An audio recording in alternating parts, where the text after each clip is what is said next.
Bueno, amigos de Venezuela, siempre, siempre Venezuela, iniciamos así la edición vespertina del programa, como siempre llevándoles a ustedes información, comentarios, noticias, música, entrevistas, todo lo que tiene que ver con Venezuela y su migración a lo largo y ancho del mundo. Lo hemos hecho con mucho cariño, mucho respeto para todos ustedes a través de esta señal.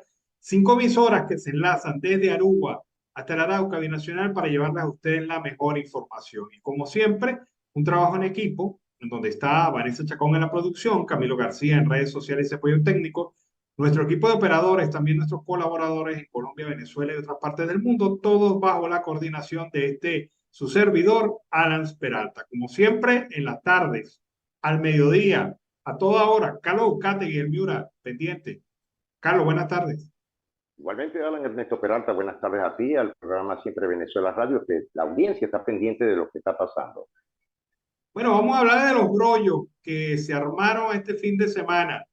Y fueron Un muchos. brollo, como dicen los maracuchos, un brollo es un rollo, como decimos los caraqueños, ¿no? Un enredo.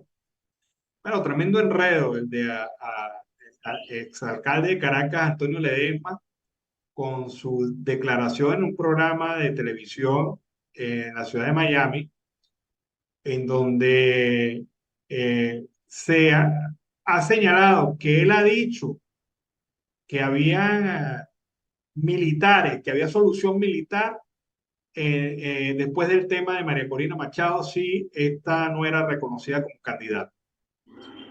Obviamente esto prendió nuevamente la maquinaria de destrucción del régimen. Ledesma fue nuevamente solicitado en extradición, una extradición que no va a proceder porque no hay extradición por motivos políticos y el primer delito que le colocan allí es traición a la patria, Así es. en la solicitud que hace el fiscal de facto. Pero no deja de preocupar cómo el gobierno manipula esta información para desacreditar la campaña de María Corina Machado y la campaña de otros que están cercanos a esta situación. El despliegue a través de redes ha sido brutal por parte del gobierno, desacreditando obviamente a Ledesma, descalificando su campaña y chispoteándole a María Corina Machado. Eh, Hay que tener cuidado en este tipo de acciones, pero Hay que, exacto, no hay que pisar Ledesma, los peines de ellos. claro, pero fíjate, Carlos, es que Ledesma nunca dijo eso que se ha señalado. Ledesma lo que dijo, hemos estado conversando con militares y civiles para analizar la situación postprimaria, ¿no? Sí, y fíjate que buen tema que estás tocando, porque el presidente de facto, Nicolás Maduro, que no debe haber dormido absolutamente nada, mandó a plegar a los colectivos armados chavistas, los que quedan, para defender la patria. Tú sabes cuál es el embolo de él. Y eso también llama la atención, porque ese ser no habla sino en su show de Maduro y no habla nada, al igual que habló ya Diosdado Cabello. Tú sabes que él busca cualquier punto para él agarrarse de las manos.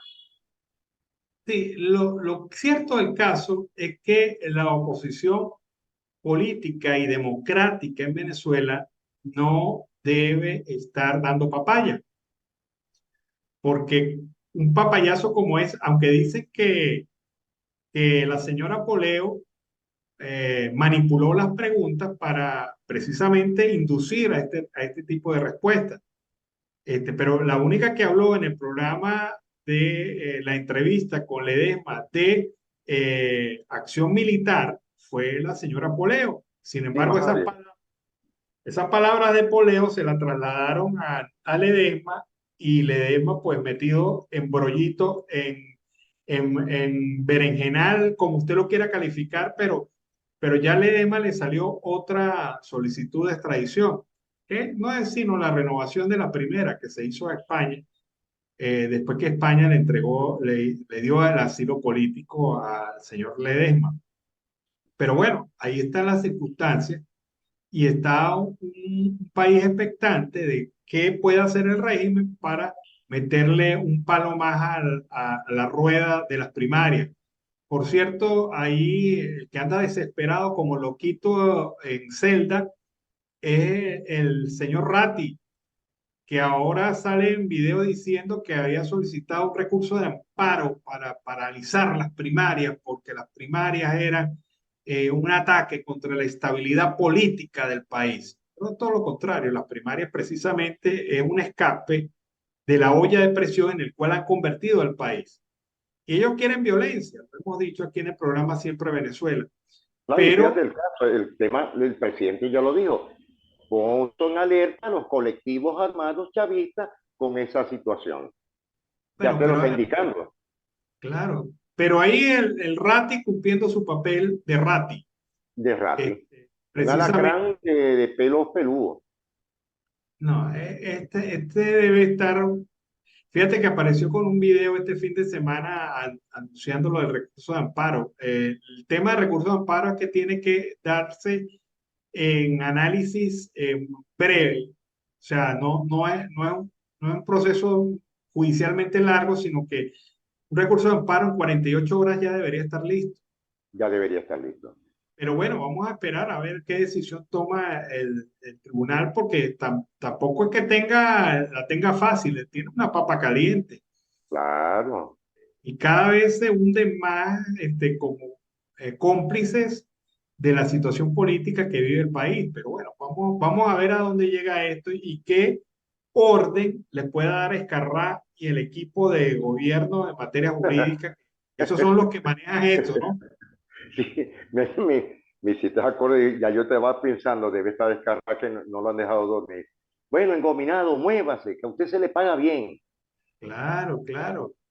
Y él hablando con su lenta situación, pues vamos a analizar la manera de jodernos. Pero bueno, ahí está el análisis de esta situación. Y otro que también tiene brollos y rollos es el señor Bernabé Gutiérrez, que se le alzó la D de él. Pues tú sabes que AD está dividida entre la AD de Ramos Alú y la D de Bernabé Gutiérrez. La Bernabé Gutiérrez es reconocida por el gobierno. Exacto, pero él tiene personas ahí que son de AD verdadero, de los pocos que ya quedan de esa juventud, que hoy día ya son unos ancianos, de esa cofradía de verdaderos demócratas. Y Henry Ramos Alú, que parte de todo no es el bien querido, no es el bien amado. Pienso yo, Alan, te robo este segundo, que tanto esa cúpula de los sinvergüenzas de Acción Democrática, tanto Ramos Alú y por supuesto Bernabé Gutiérrez, deben ya pasar a retiro, porque le han hecho demasiado daño al Partido del Pueblo. Bueno, Bernabé Gutiérrez apareció este año eh, como Luis Alfaro Ucero, Uh -huh. diciendo, yo soy el partido soy yo, y como yo soy el partido, yo represento al partido en las elecciones. Yo soy el candidato a las elecciones. Ese fue el razonamiento que hizo. Sí, sí, y destruyó la candidatura natural que en ese momento, Alan, y lo digo por viva fe porque estaba yo en ese momento, un vuelo de Avenza. Y el candidato era Claudio Eloy Fermín Maldonado. Y a él le dijeron, presidente, usted no va, va el caudillo, textualmente. Y lo dijo Omar Contreras. Eso fue en el Aeropuerto Internacional de la Chinita. Bueno, pero el tema es que repitieron la misma dosis, pero Bernabé Gutiérrez no es Luis Alfaro Ucero.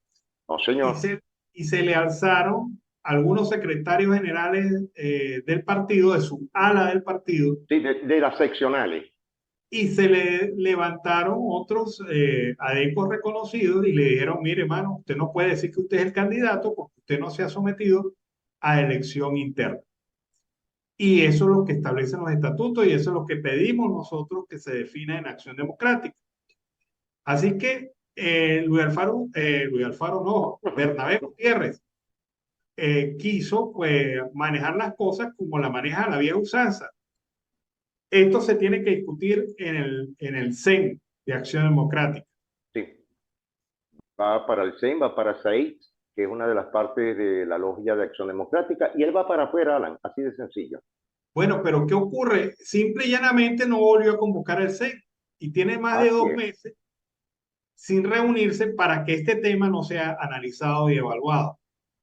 pero esto se le está volviendo un berenjenal a Bernabé Gutiérrez y tal como están las cosas, yo dudo que él pueda cumplir su aspiración de ser candidato de Acción Democrática en las presidenciales.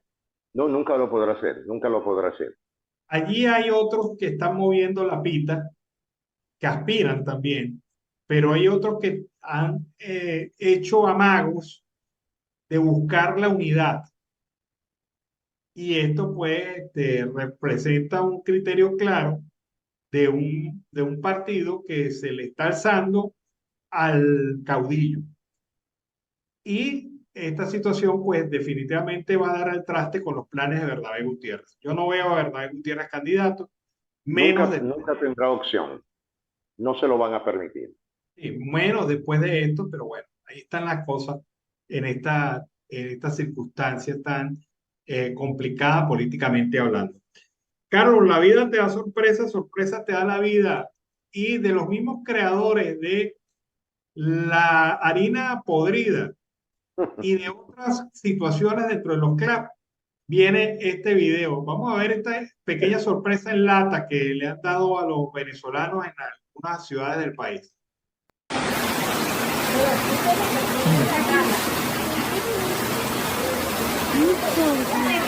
Sí, hay que abrirla.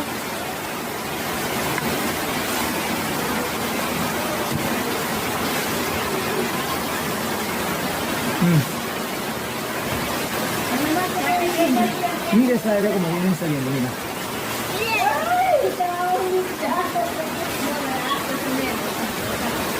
Uy, no, no, no, no. Bueno, yo no sé, Doble proteína. no, pero es una barbaridad, es una situación de verdad que se multiplica porque cada vez hay más denuncias y más denuncias de la calidad de los alimentos que le están dando a través de los clubs. Fíjate este enlatado. Fíjate el otro que vimos que también que venía podrido de sardina. Es que esto parece el día a día del venezolano y ojo, no te lo están regalando, eso te lo están cobrando. Sí, señor. Entonces uno dice, el venezolano merece esto, por eso es que el venezolano migra, porque si eso es lo que le da de comer, prefiere pues buscarse otras opciones para poder comprar ellos mismos sus alimentos. Y en Venezuela no está esa opción para muchos, lamentablemente. No, y ese Entonces, tipo de conservas enlatadas, Alan, te explico algo muy rápido. Esto es muy rápido. Alan, mira, para cuando ya ese tipo de conservas sale algo, como el tipo de gusano, es porque la conservación que tuvo el producto o la carne, sea envasada en natural, en aceite vegetal o en salsa de tomate, tenían que haberlo primero hervido, prehervido y después lo hacen al vapor. Y eso es el 99% de las conservas comúnmente conocidas como los enlatados. Es decir, que eso lo enlataron tal como venía crudo y se le ve precisamente el crudo del producto. Y los alimentos estaban ya contaminados.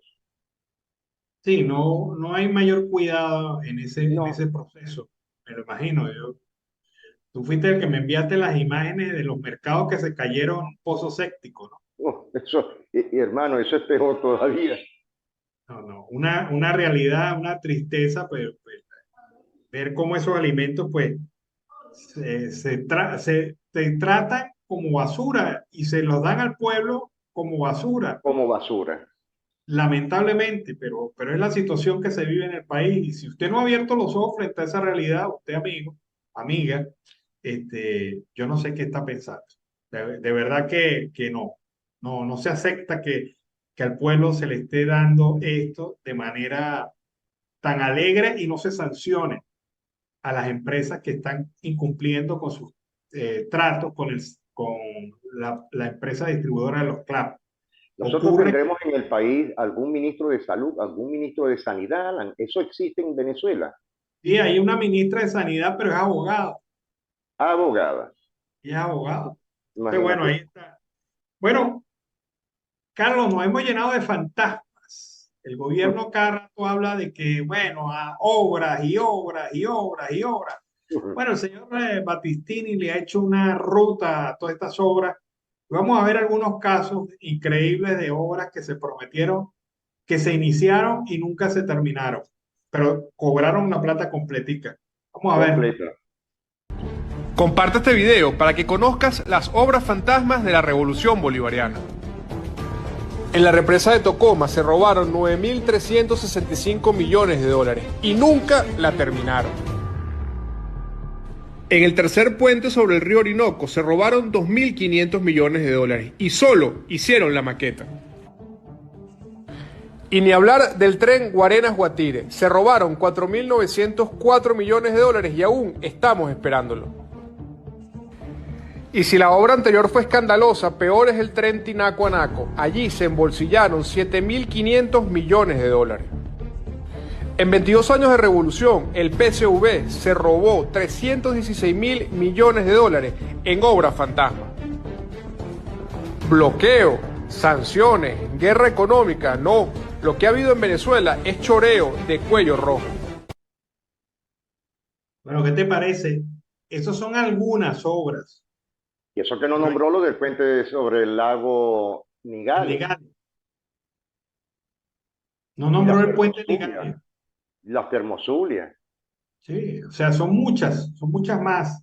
O sea, 316.000 millones de dólares queda corto, porque la corrupción aquí está estimada, según ellos mismos, en más de 700.000 millones de dólares. Y uno dice, vale, o sea, se hace un país completo con esa cantidad de dinero que se ha robado la corrupción chavista en los últimos tiempos. Hablando de corrupción, mira, ¿recuerdas el caso que hablábamos de la atleta venezolana de alto nivel que vive en Cumaná y que definitivamente pues su casa está que se le cae y no había apoyo por parte del régimen? ¿Recuerdas ese caso? Claro que sí.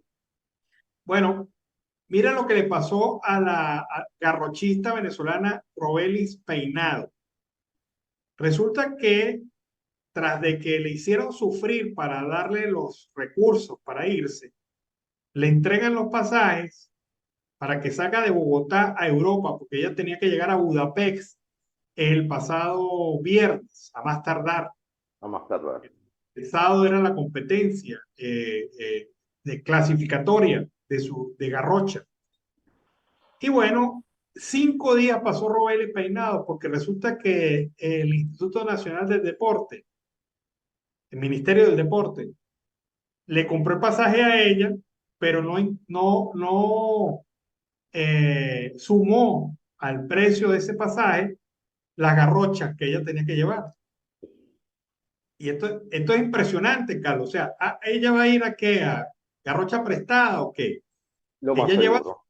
su propio equipo y ese equipo no fue contabilizado entre el pago de recursos que le dio el Ministerio del Deporte. O sea que nuestra mejor garrochista, título nacional, récord venezolano, récord suramericano, Robelis Peinado, llegó después que superó el problema. Después ella nos lo contarán cómo lo hizo, pero después que superó el problema, llegó en la madrugada del día que tenía que hacer competencia.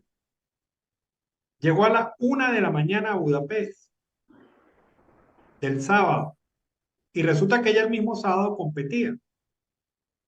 ¿Qué ocurrió? Que iba cansada, iba psicológicamente afectada, iba con la presión de participar. Bueno, pero a pesar de todo esto, de todo este mal, Robelis Peinado clasificó para la final. Sí, señor. Obtuvo la marca mínima y clasificó para la final. Pero ¿por qué un atleta venezolano de alto perfil, de alto nivel, que nos ha representado en Juegos Olímpicos, que es campeona suramericana y tiene récords, tiene que pasar por esta circunstancia?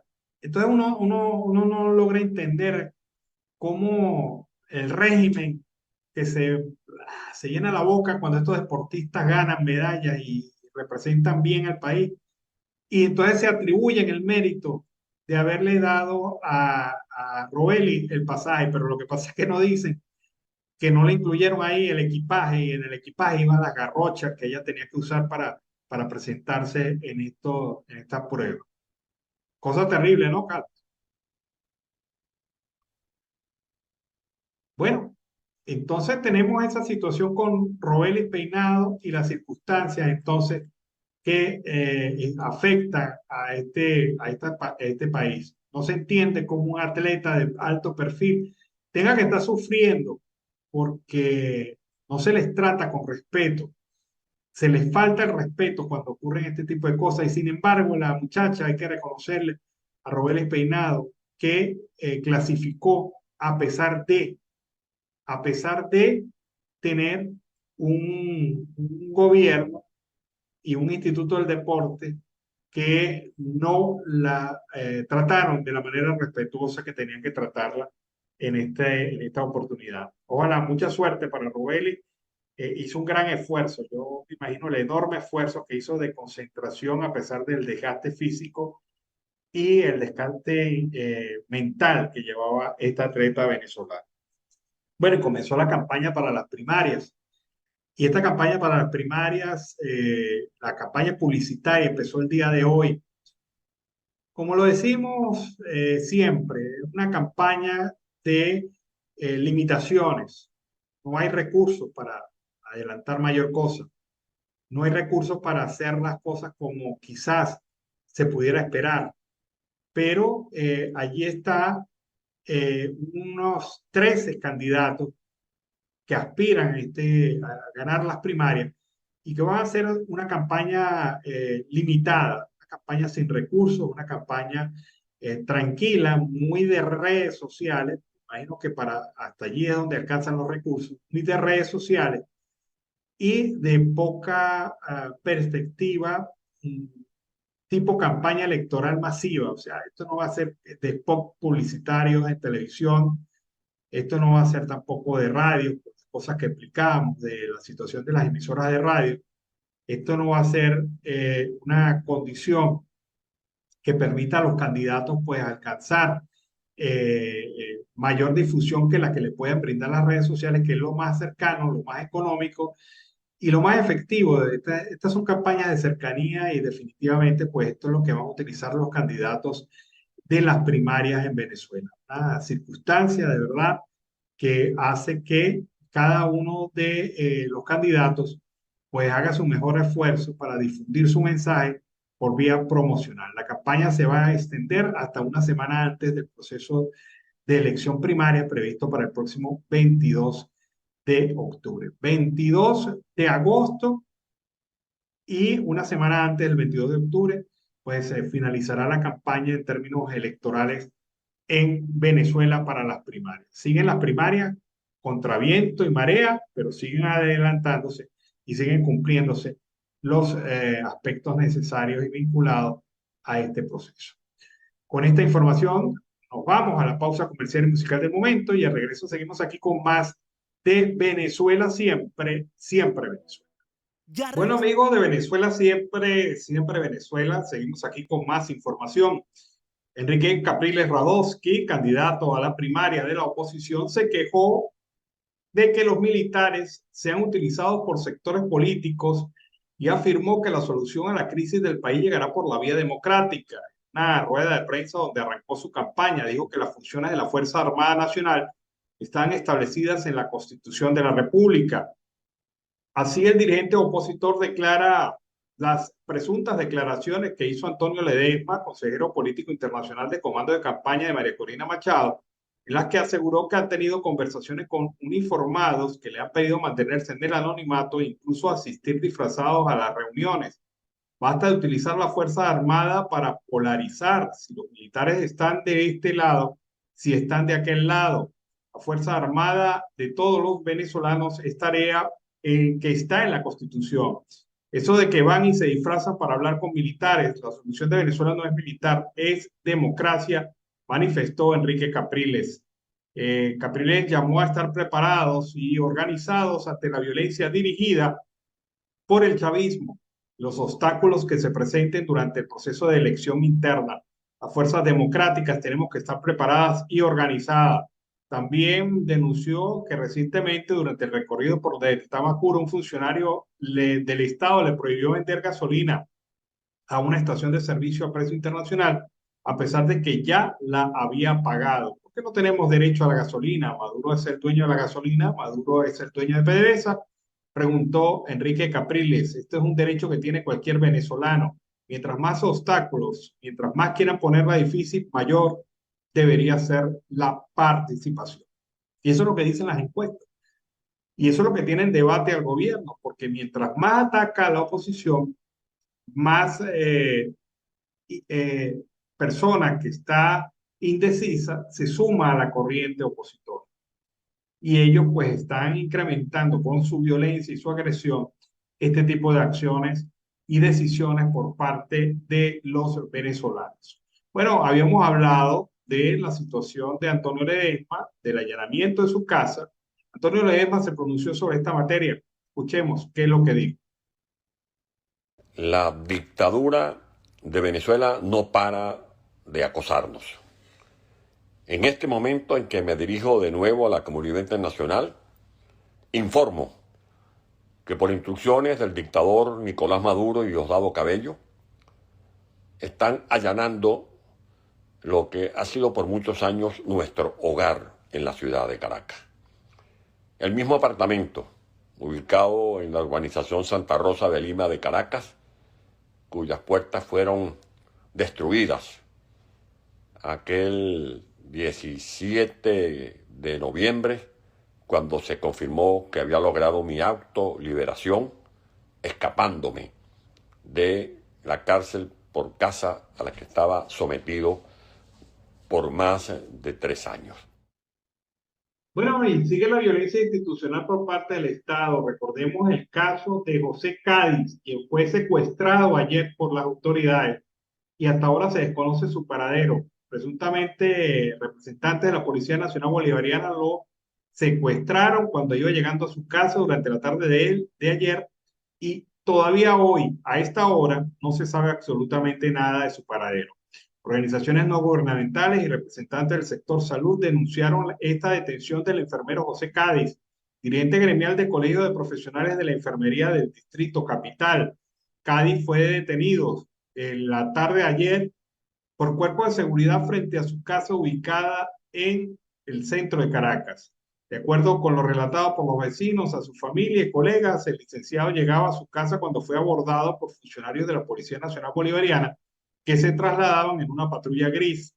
Fue objeto de una detención arbitraria e ilegal por parte de unos supuestos funcionarios, dijo Ana Rosario Contreras, presidenta del Colegio de Profesionales de la Enfermería del Distrito Capital. Lo montaron en un vehículo junto con otros vecinos, pero estos últimos lo bajaron tras rodar una cuadra y les indicaron que a quien buscaban era Cádiz. Hasta esta tarde, su familia y sus colegas y gremios profesionales y defensores de derechos humanos desconocen su paradero. No hemos tenido noticias del licenciado Cádiz. Preocupa que se está dando el mismo patrón represivo que se ha utilizado con el ejemplo de los sidoristas, añadió Contreras. Los familiares están altamente preocupados porque ha pasado más de 24 horas sin saber dónde lo tienen, cómo está, en qué condiciones. Lamentablemente, la falta de credibilidad que le tenemos al sistema policial enciende las alarmas. Recordemos que Cádiz ha sido una persona de las de mayor accionar en estas protestas por parte de los enfermeros. De acuerdo con Contreras, se trata de algo, una acción común del gobierno contra los dirigentes sindicales y gremiales que ha mantenido en protesta durante los últimos años por mejoras salariales y laborales. La vocera indicó que como colegio activarán todos los mecanismos de defensa posibles. Vamos a estar activados y denunciando en las instancias que sean necesarias este atropello contra la libertad de nuestro compañero dirigente gremial y colega, expresó. Bueno, es la situación entonces que se presenta con el señor Cádiz en el medio de esta protesta. Bueno, pero la activista de derechos humanos, Tamara Sujú, publicó hoy en su cuenta social de Twitter la última conversación que por vía telefónica sostuvo la señora Yosida Vanegas, otra desaparecida por parte del Estado venezolano el pasado 15 de agosto. Recordemos que a ella la detuvieron en la Cabala de la Pedrera, en el estado Táchira. Se le aplicó una detención arbitraria y desde ese momento se desconoce su paradero y sobre todo su estado. Esta detención es por el simple hecho de que la señora Yosida Vanegas es madre de un preso político, de un militar preso político, que por cierto está en aislamiento en este momento. Escuchemos esta versión, estas palabras de la señora Yosida Vanegas al momento de ser detenida, última comunicación que tuvo con su hija, con sus familiares. Escuchemos. Tranquila, no te preocupes. Ellos me dicen que sí, que no tengo requisitoria, que no estoy solicitada, ajá. Pero tengo que esperar hasta mañana que abra migración para revisar. Yo le quiero tomar una foto para que tú veas con quién estoy y no se dejan tomar la foto. No me dejan salir, me buscaron una habitación ahí con una femenina, pero tampoco podía salir de la habitación. Mami, yo te voy a decir honestamente, estoy detenida. Ellos dicen que no estoy detenida, pero sí estoy, yo me siento detenida. ¿Oíste? Porque si no me dejan ni siquiera salir de la habitación, aquí estoy en el pasillo. Ah, yo no soy ninguna mercenaria. Quédate tranquila, mami, que Dios es grande. Es que eso es lo que yo estoy diciendo, que yo quiero ver a mi hijo. Bueno, estaba detenida, sin orden judicial, sin requisitoria, sin nada que le implicara o involucrara con ningún caso. Su única relación es haber hecho un video en donde destacaba la manera brutal como trataron a su hijo. Una vez lo detuvieron, lo torturaron y lo maltrataron de tal manera que cuando ella lo vio se impresionó y eso fue lo que ella comentó, además de lo que dijo ante la denuncia en la Corte Penal Internacional en donde ratificó la violación de derechos humanos a su hijo militar. Pero después de ese momento, del momento que la detiene, después de esta conversación, la señora Yosida Vanegas ha desaparecido en manos de funcionarios de la Dirección General de Contrainteligencia Militar y no se sabe nada de su destino. Es la situación entonces que ha vivido esta ciudadana venezolana, una persona de 67 años de edad que está siendo sometida a este tipo de maltratos. De verdad que nos preocupa que el Estado venezolano se haya vuelto práctica común esto de las detenciones arbitrarias, de las desapariciones forzosas y sobre todo de esta manipulación de ley que se hace en el país, donde de repente los detienen, los desaparecen varios días o varias semanas, como ha ocurrido en varios casos, y luego cuando reaparecen, aparecen con acusación penal por delitos políticos. Esta es la situación entonces que tememos que pueda pasar con el caso del enfermero y el caso de la señora Yosida Vanegas. Bueno, Carlos Prosperi dice que ha llegado la hora de el remate político definitivo y que no le teme al nuevo CNE, el candidato a las primarias, hoy iniciando campaña electoral, ha asegurado que en Acción Democrática se ratifica el compromiso con la democracia, por lo que no le teme al nuevo Consejo Nacional Electoral ni nos retiraremos de la contienda porque con el CNE que nombre en los próximos días vamos a recuperar a Venezuela. Así lo afirmó Carlos Prosperi al iniciarse hoy el proceso formal de campaña electoral en las elecciones primarias de la oposición.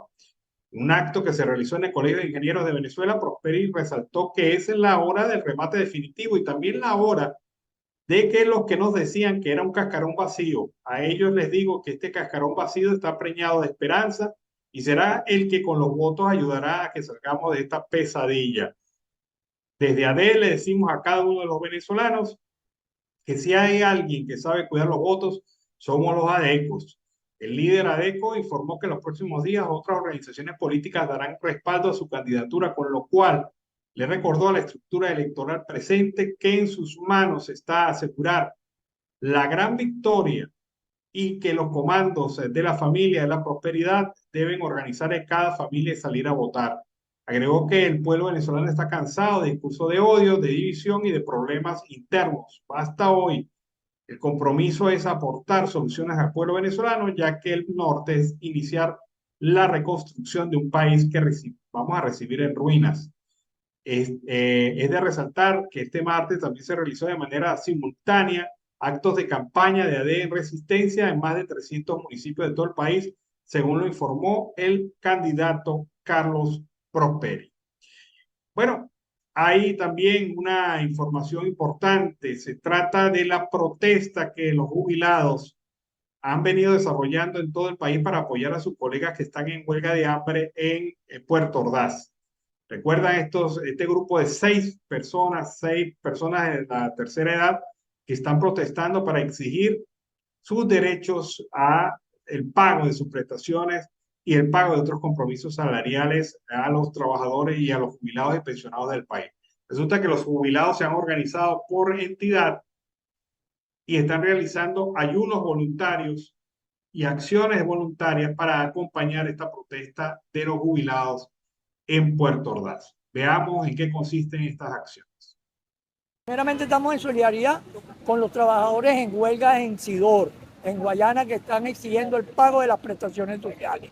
En segundo, por la libertad de los trabajadores, de los 6 trabajadores presos que le aplicaron una sentencia de 16 años, que la rechazamos, y los 2 sidoristas. Y en definitiva, estamos exigiendo pensiones y jubilaciones suficientes y dignas para tener con qué costear los gastos de medicina, de salud y alimentación. Y por otro lado, hacerle un llamado a todos los ancianos, a los viejos, para que el pago del medio pasaje se haga efectivo. ¿Y cómo lo hacemos efectivo? Pagando la mitad siempre, teniendo el sencillo. Si cobran 10, se les da 5.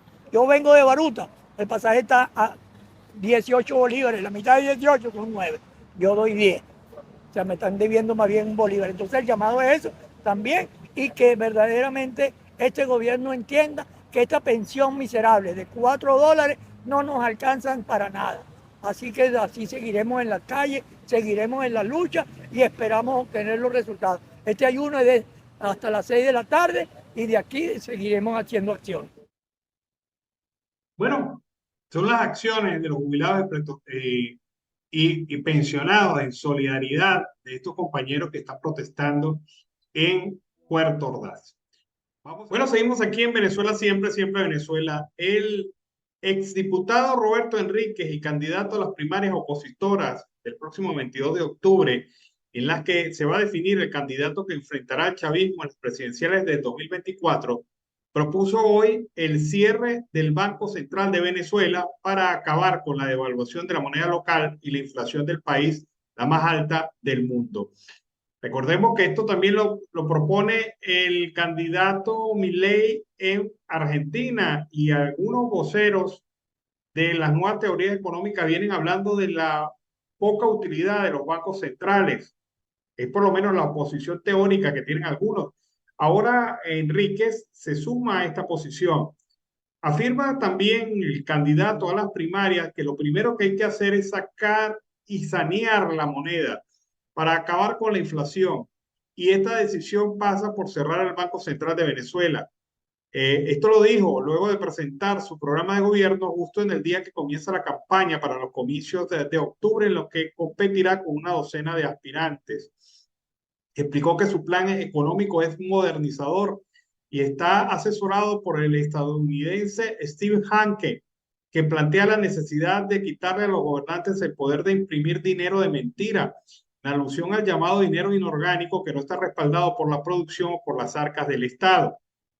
Es necesario que en Venezuela se cierre el Banco Central de Venezuela o en su defecto se modifique la ley del BCB, pero hay que eliminar la discrecionalidad de emitir dinero de mentira. El papel es una máquina de hambre, un aparato de pobreza, de devaluación e inflación.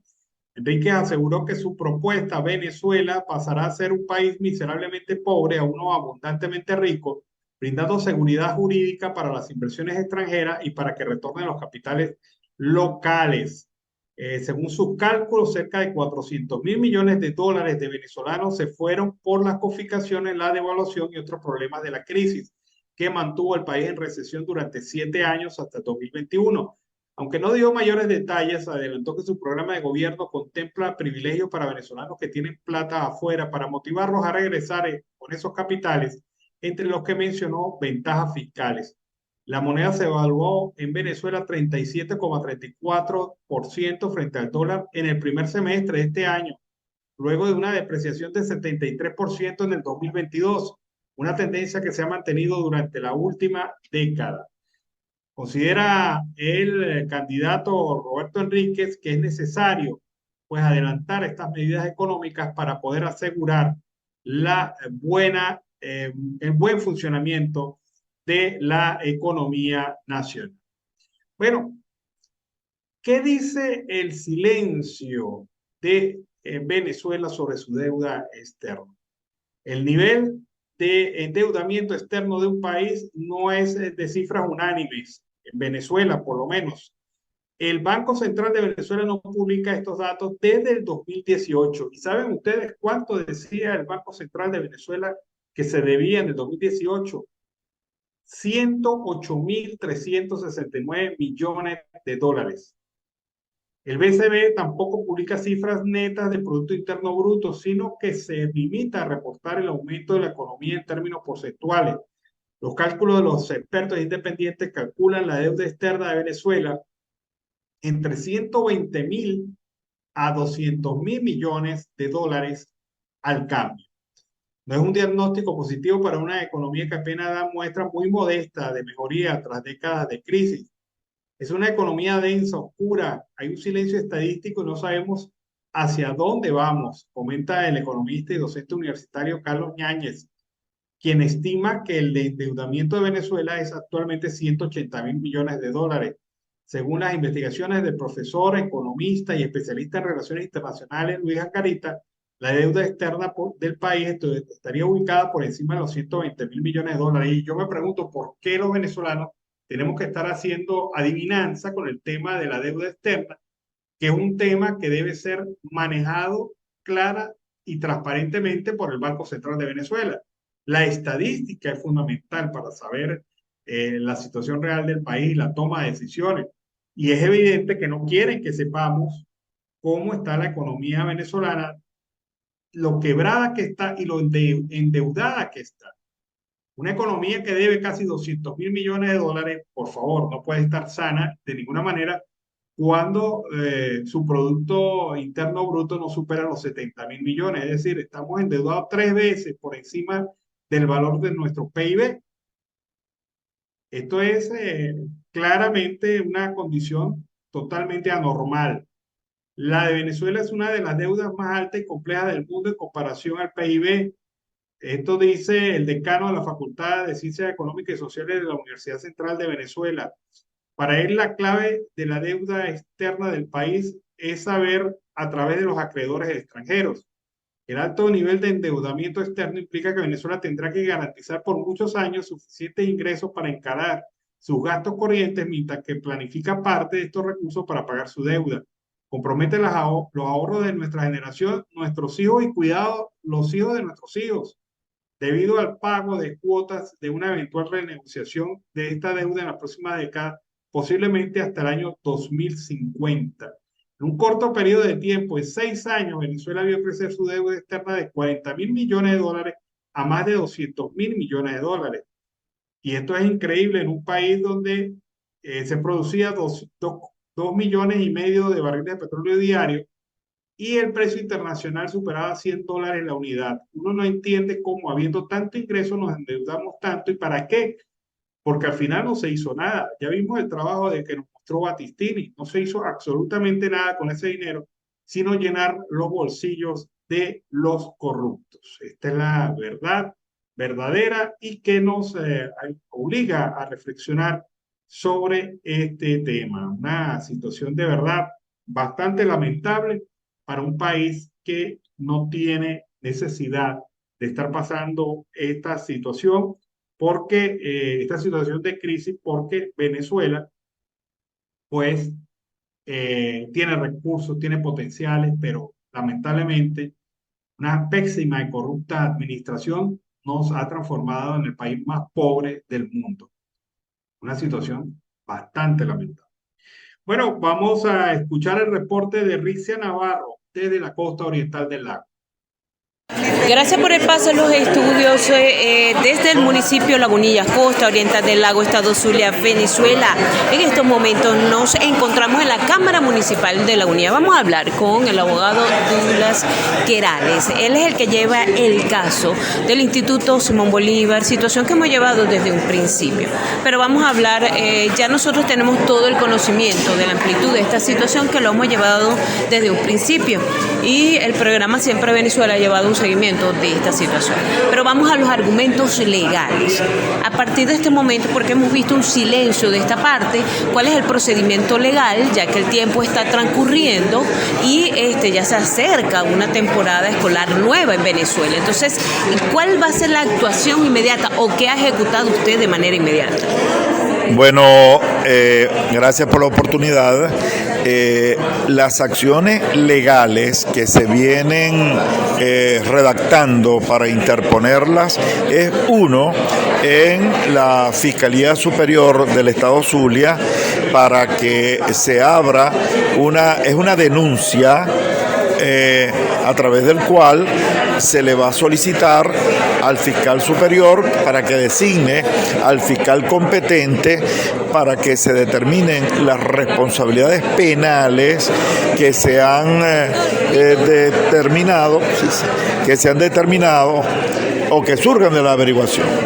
Luego vamos a interponer un recurso de amparo con medida cautelar innominada a los fines de impedir que la directiva actual continúe realizando actos que van en contra no únicamente del buen uso administrativo de los recursos que provienen de los aportes de los padres y representantes, sino en la incursión deliberada y manifiesta que tiene en el proceso educativo, que lógicamente es una usurpación que no le corresponde bajo ninguna circunstancia.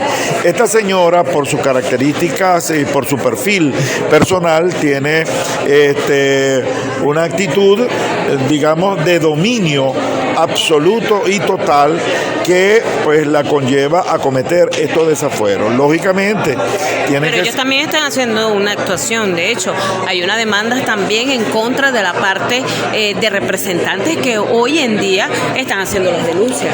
Esas acciones en la revisión, tanto en la Fiscalía 47 como en el Tribunal de Juicio número 2 de la circunscripción judicial de la costa oriental del lago, verdad, no tienen asidero de ninguna naturaleza.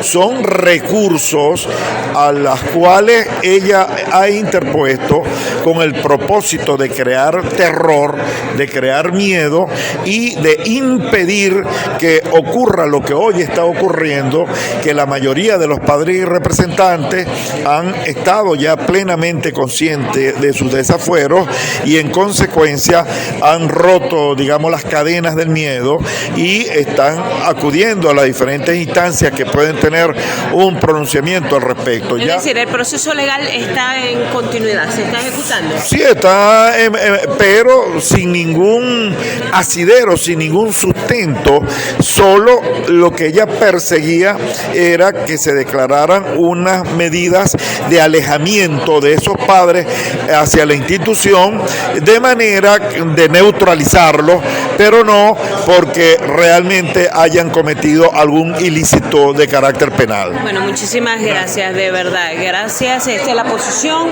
del abogado de la parte de padres y representantes del Instituto Simón Bolívar de Tamar. Esta es la información que manejamos a esta hora desde el municipio Lagunillas, costa oriental del lago, estado Zulia, Venezuela. Para nuestros amigos de Siempre Venezuela, quien les acompaña, Rixia Navarro. Bueno, vamos a escuchar ahora otro reporte, el de Claudia Gutiérrez, nuestra corresponsal en Venezuela, para Siempre Venezuela. Saludos y buenas tardes. Anlas Peralta, Carlos Miura, Uzcategui y la audiencia en Colombia, Venezuela, Aruba, Curazao, Bonaire, Chile, Estados Unidos. Les informa la periodista Claudia Gutiérrez. CNP 10.804, desde el estado Anzoátegui, oriente del país, Nueva Esparta, Margarita, La Perla del Oriente y del Tamacuro. A continuación, con la información desde el estado Anzoátegui, la Autoridad Única de Turismo en Anzoátegui, Fran Valera, afirmó que con la participación de 50 empresas y patrocinantes en la Feria de Turismo Anzoátegui 2023 se muestra al estado como un destino robusto y consolidado, creyendo firmemente en que potenciado el turismo podemos tener un impulso económico. Recordó el también presidente de la Corporación de Turismo del Estado Anzoátegui que la feria del año pasado fue muy abierta y contó con la participación de 50.000 personas. Pero en esta oportunidad, una vez alcanzado un reconocimiento y confianza en este modelo, la acción encabezado por el gobernador de la entidad, Luis Marcano, en esta oportunidad se diseñó un evento más concentrado en el tema de intercambio de negocios, en lo que los participantes que forman parte del sector presentan una agenda de las cosas que pueden hacer el turista que visita el estado. Información desde el estado Nueva Esparta. El candidato a la primaria, Roberto Enrique, señaló desde el estado Nueva Esparta que para resolver los serios problemas de agua en la entidad es fundamental construir un tercer acueducto submarino de Clavellinos a la isla de Coche y de Margarita. El aspirante a convertirse en el abanderado de la oposición el próximo 22 de octubre estima que es fundamental hacerle mantenimiento a las plantas de tratamiento en la isla para que los ciudadanos no sufran lo que es la falta del servicio. Con respecto a la situación del sector de salud en Nueva Esparta, precisó que lo que está pasando en el Hospital Luis Ortega de Porlamar es extremadamente doloroso. No voy a entrar en el conteo de cuántos bebés han muerto, sentenció el candidato, para quien es primordial buscar soluciones a los problemas de los ciudadanos. En tal sentido, Roberto Enrique considera primordial impulsar la descentralización como pilar estratégico para el desarrollo nacional. A continuación, con la información desde el estado del Tamacuro. Este domingo en horas de la mañana se registró un fuerte colisión entre dos motocicletas en la avenida Guasima de Tucupita, específicamente frente al estadio de béisbol Isaías Látigo Chávez, el cual dejó como saldo a 2 personas heridas y 2 fallecidos. El oficial jefe Keiner Rivero Rojas, de 34 años, y Ángel Daniel García Salazar, de 43, son los nombres de las 2 personas fallecidas en el trágico accidente. El reporte preliminar indica que se trató de 2 vehículos tipo moto que impactaron de frente, detalló una fuente policial. Asimismo, se pudo conocer que entre las personas heridas se encontraba una funcionaria, Leismar Sánchez, adscrita a la policía del estado del Tamacuro, quien presenta traumatismo de cráneo severo y tuvo que ser trasladada al Hospital Manuel Núñez Tobar de la ciudad de Maturí del estado Monagas. Y hasta aquí con las informaciones. Les informó Claudia Gutiérrez, NP 10.804. Bueno, amigos de Venezuela, siempre Venezuela, iniciamos así con información este segmento. El presidente de la Cámara Venezolana Colombiana, Cabecol, Luis Alberto Rusián, informó que el intercambio comercial entre ambas naciones cerró el primer semestre del año con 387,5 millones de dólares.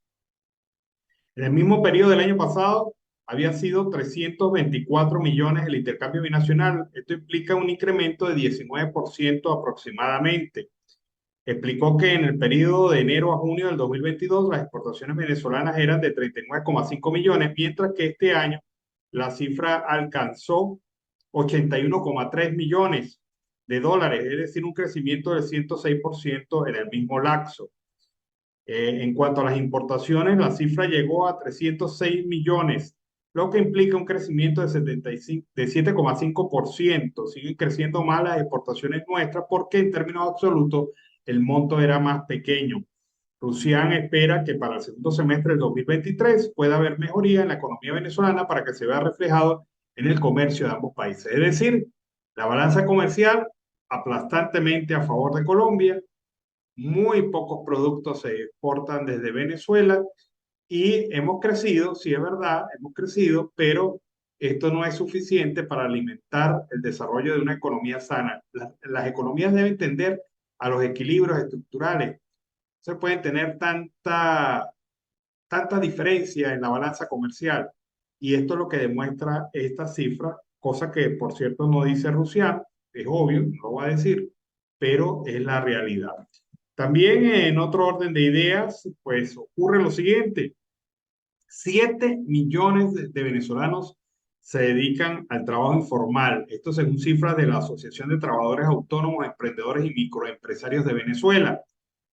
El presidente de esta organización, Alfredo Padilla, indicó que esta fuente de trabajo es la más importante del país en este momento. Agregó que al menos otros 3 millones de personas podrían considerarse emprendedores. Sin embargo, podrían pasar a la informalidad de no existir tributos y regulaciones demasiado excesivas. También afirma Padilla que el sector informal en el país incorpora la mitad del total de los trabajadores activos laboralmente, mientras que el otro porcentaje forma parte del sector público y privado, 7 millones de personas aproximadamente que trabajan por su cuenta actualmente. Aclaró que la diversidad de estas actividades de este sector no se reduce únicamente a la buhonería. Unas personas trabajan desde sus hogares, realizan actividades como repostería, prestando servicios diversos, taxistas no formales, venta de alimentos, deliveries, de otros. Explicó que quienes forman parte de este sector no son solo personas que no cuentan con formación académica, hay profesionales como maestros, enfermeras, pensionados y jubilados que se ven en la obligación de reinsertarse a la actividad económica para cubrir sus necesidades básicas. Vamos a escuchar ahora este reporte. Los jóvenes venezolanos hablan de corrupción. Vamos a ver qué opinión tienen los jóvenes venezolanos sobre este polémico tema. Estuvimos en distintas universidades de Carabobo, Caracas y Aragua para conocer la percepción de algunos jóvenes sobre cómo les afecta la corrupción. Esto fue lo que nos respondieron. Y pienso que la corrupción puede ocasionar a nosotros los jóvenes desconfianza en las instituciones tanto públicas como privadas. Podemos sentirnos desilusionados o desconfiados con respecto a los líderes de estas instituciones gubernamentales, y eso puede llevar a un desinterés en nuestra participación tanto civil como política. En todo, pero principalmente en la confianza, porque sentimos que no hay transparencia en ninguno de los procesos y por eso preferimos recurrir a otras instancias antes de seguir los procesos, digamos que legales, y eso es una gran corrupción que se ve mucho en los jóvenes actualmente. Personalmente pienso que la corrupción limita mucho nuestras oportunidades. Cuando la corrupción está presente en instituciones claves como sistemas educativos o los procesos de contratación, los jóvenes con talento podemos tener dificultades o perder oportunidades de desarrollar nuestras habilidades o nuestro potencial. Como estudiante universitaria, pero sobre todo como joven venezolana, creo que la corrupción afecta desde el tema de nuestras realidades socioeconómicas. Nuestros servicios públicos no sirven, las becas son alrededor de $5, incluso mucho menos. Es algo que pues nos afecta a nosotros los estudiantes, porque costear pasajes, por lo menos yo, que vivo muy lejos de la universidad, es bastante costoso. El tema de las copias, el tema de los almuerzos, es algo bastante difícil lo que está sucediendo ahorita. Bueno, los jóvenes están muy claros sobre el tema de la corrupción. Saben que la corrupción los afecta directamente al haber menos servicios, menos oportunidades, menos desarrollo y menos oportunidades entonces para los jóvenes venezolanos que se forman en las actuales universidades de nuestro país.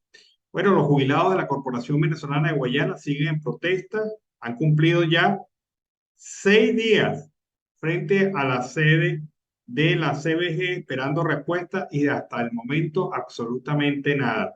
El grupo está durmiendo en la intemperie pese a las complicaciones naturales de su sistema de salud, hernias, hipertensión, entre otros. Y esta es una tristeza que ver a nuestros jubilados y pensionados tener que hacer esas exhibiciones públicas de denuncia, demanda de derechos, porque el régimen de facto no les para ni media para ayudarnos. Es lamentable lo que están viviendo los trabajadores, jubilados y pensionados de Venezuela, y especialmente estos 5 que están en protesta en el país. Bueno, una familia en Venezuela de 5 personas necesita 118,14 salarios mínimos para acceder a la canasta alimentaria básica. Este es el valor que ubicó el Centro de Documentación y Análisis Social de la Federación Venezolana de Maestros, el CENDAS, $502,27. El ente independiente estableció que mientras el salario mínimo está en 130 bolívares mensuales, alrededor de $4,25, cada grupo necesita $16,74 diarios para la canasta alimentaria, calculada con los precios de 60 productos. El sector de mayor aumento fue el de frutas y hortalizas, con una alza de 10,6%, seguido de mayonesa y salsas, también carnes y subpreparados. La inflación acumulada en Venezuela hasta el mes de julio es de 121,3%, cuando el incremento promedio de los bienes y servicios fue de 6,2%, igual que junio, según los datos oficiales difundidos por el Banco Central. El organismo emisor señaló entonces que el sector que registró mayor aumento de precios fue el de la vivienda, seguido por comunicaciones, esparcimiento y cultura, vestido y calzado, restaurantes y hoteles. Venezuela salió en diciembre del 2021 de una hiperinflación en la que entró desde el año 2017. Sin embargo, estamos muy cerca del tema hiperinflacionario por el crecimiento de la inflación que hemos tenido durante las últimas semanas y la devaluación masiva de nuestra moneda. Vamos a escuchar a Juan Pablo Azuaje, nuestro corresponsal desde Chile para Siempre Venezuela. Saludos a Lance Peralta, Carlos Miura Uzcategui y audiencia en Colombia y Latinoamérica del programa Siempre Venezuela Radio. Desde Chile, les informamos que el subsecretario del Interior, Manuel Monsalve, visitó la comuna de Colchane, en la región de Tarapacá, donde cumplió con la inspección de los nuevos puestos de observación que se ubicarán en la frontera con Bolivia. Esto forma parte de los proyectos emprendidos en la macrozona norte y que a su vez forman parte de lo que dijeron es el programa de resguardo de la soberanía nacional. La medida forma parte además no solo de la Subsecretaría del Interior, sino también del Comando Conjunto Norte, que dijeron busca mejorar el control de las fronteras nacionales y las condiciones de habitabilidad, no solo para los ciudadanos, sino también para los efectivos militares que se encuentran desplegados en la zona. Desde Colchane, el subsecretario agradeció de lo que dijo es un éxito y alabó el trabajo en conjunto de las Fuerzas Armadas, Carabineros y la Policía de Investigaciones. Afirmó que, con esto, ha habido una disminución sustantiva en materia de ingreso irregular a nuestro país. Y en esta oportunidad, señaló que acogieron un planteamiento que apuntaba a modernizar las capacidades que el Estado tenía para la seguridad y el control de sus fronteras. Dijo, la verdad es que si no hay control y seguridad en las fronteras, tendremos migración irregular y crimen organizado. Los puestos de observación fronteriza son módulos diseñados para zonas extremas con alta aislación térmica, con aire acondicionado y paneles solares. También son móviles y pueden ser trasladados a los distintos puntos conflictivos, según informó. Asimismo, cuentan también con monitores de alta definición y pantallas, así como de un sistema de monitoreo con cámaras de zoom térmico que permiten detectar a una persona a una distancia de hasta 3 kilómetros, por lo que señaló que es ideal para la vigilancia perimetral y el control de las fronteras. Monsalve resaltó que además, desde hace 2 años, Colchane se ha convertido en el principal puente de la migración y el sitio de entrada al país. Mientras tanto, las intensas lluvias continúan y 2 personas fallecieron y más de 33.000 personas han sido evacuadas en el centro y el sur del país. Algunas poblaciones han quedado prácticamente aisladas, mientras el gobierno nacional pide a la ciudadanía mantener la calma y esperar los planes que se ejecutarán. Hasta el momento, 313 centros educativos han suspendido sus clases y 30 municipios están afectados. Esta es la información que tenemos hasta el momento y no me despido sin antes invitarlos a seguir en sintonía de Siempre Venezuela Radio. Será hasta una próxima oportunidad. Bueno, seguimos aquí en Venezuela, siempre, siempre Venezuela. Fue el reporte de Juan Pablo Azuaje desde el Cono Sur para nuestro programa. Andrés Velázquez, candidato de la causa R a las primarias de octubre, dijo que debe defenderse sin excusa al candidato opositor que sea electo en las primarias. A juicio del dirigente, esto significa que no se deben discutir sucesiones que significarían una rendición. En la rueda de prensa con motivo al inicio de la campaña electoral el día de hoy, Velázquez dijo que la campaña debe ser un paso más para lograr consolidar el proceso de primarias, marcando como objetivo transformar la elección presidencial del 2024 en una oportunidad real de cambio político en Venezuela y así definitivamente desalojar del poder a Nicolás Maduro y toda su pandilla que desea atornillarse en el poder. Enfatizó que es un imperativo salir de este régimen, salir de Maduro, salir del PSUV para que haya un cambio.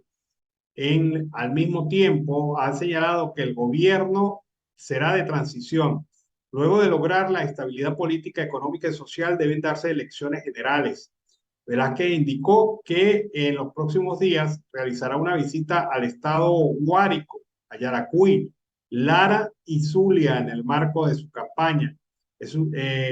Afirmó que luego de lograr la estabilidad económica y social, el nuevo gobierno deberá ofrecer un programático claro para salir de la crisis.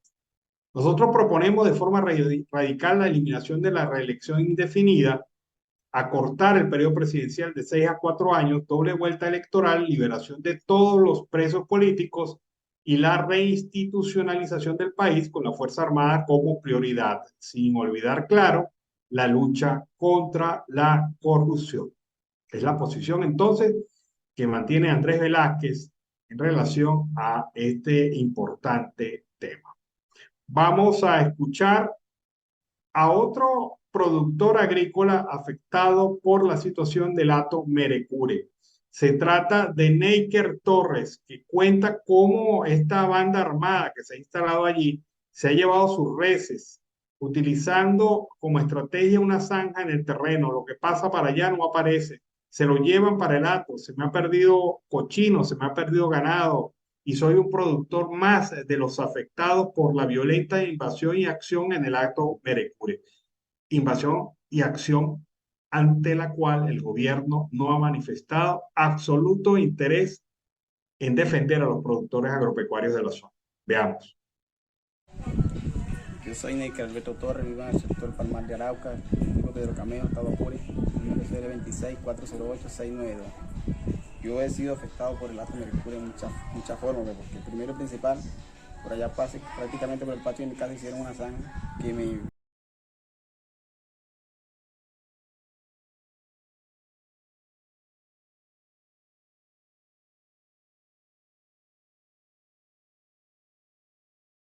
De parte de eso se me pasa manejar para allá y se pierde. Lo que pasa para allá no aparece. Se lo llevan para el hato, se me perdió cochino, se me perdió ganado. Y ellos viven amenazando a la gente, que vienen con el 6CPC ahí, que uno tiene que acusar a la gente de robo de ganado sin tener pruebas, sin tener nada. Ellos me han extorsionado un gentío por allá. E incluso yo tuve que pagar unos reales, o sea, por mi papá, porque no lo hice yo, pero buscaron a mi papá y lo amenazaron, entonces yo tuve que pagar por él. ¿Cuánto? $3,000 entre mi hermanillo. ¿A quién se lo entregaron? Al Antonio Castillo, comisario Antonio Castillo. Bueno, lo del hato Merecure es una acción violenta por parte de enchufados, gente que está vinculada a los organismos policiales del estado Apure y que irrespetan y violentan los derechos de todos los productores que son vecinos a esta zona. Desde el mismo momento que se produjo el despojo del hato Merecure a sus antiguos propietarios, pues esto se ha convertido en un antro de corrupción y de extorsión para los productores ganaderos y agrícolas que tienen la mala suerte, la mala fortuna de ser vecinos al hato Merecure. Así están las cosas y a pesar de las denuncias hechas de manera reiterada ante las autoridades policiales y las autoridades de investigación como la Fiscalía, nada se ha hecho para defender los derechos de los productores que se encuentran amenazados. A ellos les han robado animales, a ellos les han amenazado, a ellos les han extorsionado, a ellos les han movido linderos, a ellos les han hecho de todo, incluso hasta el tema del agua es crítico. Así que hay que prestarle atención a este tema antes que reviente y se transforme en otro pase a mayores. Es lamentable pensar así, pero esto puede pasar a mayores. Con esta información cerramos nuestra edición vespertina de Siempre Venezuela. Siempre le hemos llevado información, también música, noticias, entrevistas, todo lo que tiene que ver con Venezuela y su migración a lo largo y ancho del mundo. Lo hemos hecho a través de un equipo y lo hemos hecho también con la certeza de llevarles a ustedes la mejor información. Nos despedimos entonces hasta mañana. Que pasen muy buena noche. Siempre Venezuela es un programa que te brinda las mejores noticias, comentarios, análisis, entrevistas y música. Información sin censura en la voz de los protagonistas. Todo un equipo de producción de primer nivel. Siempre Venezuela lo encontrarás en las radios de tu preferencia. O si no, visítanos en nuestras plataformas digitales. Siempre Venezuela Radio. En Instagram, Facebook y Twitter. De lunes a viernes le decimos lo que en Venezuela prohíben. Porque somos Venezuela siempre, siempre Venezuela.